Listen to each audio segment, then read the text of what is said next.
שלום חברים, אנחנו גם ליד הבסיס הצבאי מאופנוע, אנחנו יודעים לפלוש אליו ולקחת היידרה, כן? וזהו, בוא נתחיל, אוקיי? טוב, בואו ניסע. אנחנו מקווים שנצליח, כי זה, אתם יודעים, זה מאוד קשה. הנה, יאללה. הנה כבר יש עלינו, זה מה שמעצבן פה, זה שונה מהשדה תעופה. וואו. איפה ההיידרות? לא, אי אפשר לעזוב את הגז מרוב שיש לנו כזה. אתה יודע בעל פה איפה? אנחנו מחפשים עכשיו. הנה פה יש הדרות, הנה היידרה. הנה היידרה. תעלה. אל תנסה לקפוץ מעל זה, יש מצב שזה לא ייתן לך ועדיף לא לפשט.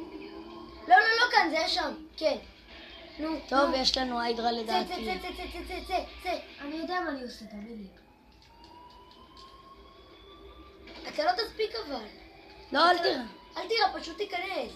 יאללה כבר, תעלה על היד. טרוור הוא קצת טמבל ונמוך. נו מה? זה לא אני, זה טרוור דפוק. טרוור הוא קצת טמבל. יפי. יאללה, אנחנו נצליח. מה שהכי מגניב בהיידרות זה שהיא לא צריכה הרבה כל כך תנופה. נו!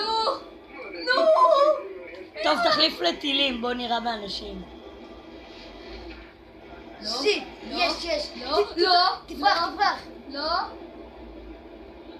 זה כל כך מהיר, פאק. אנשים, ההיידרה שלנו. שיט, עכשיו היא תתעסק. הנה זהו, עכשיו היא תתעסק. איך יורים? תירה סתם, ב-X. לא, תירה טילים, תעביר לטיל. טילים זה הרבה יותר טוב. שיט, עכשיו הוא יתרסק. הוא יתרסק עכשיו. טוב.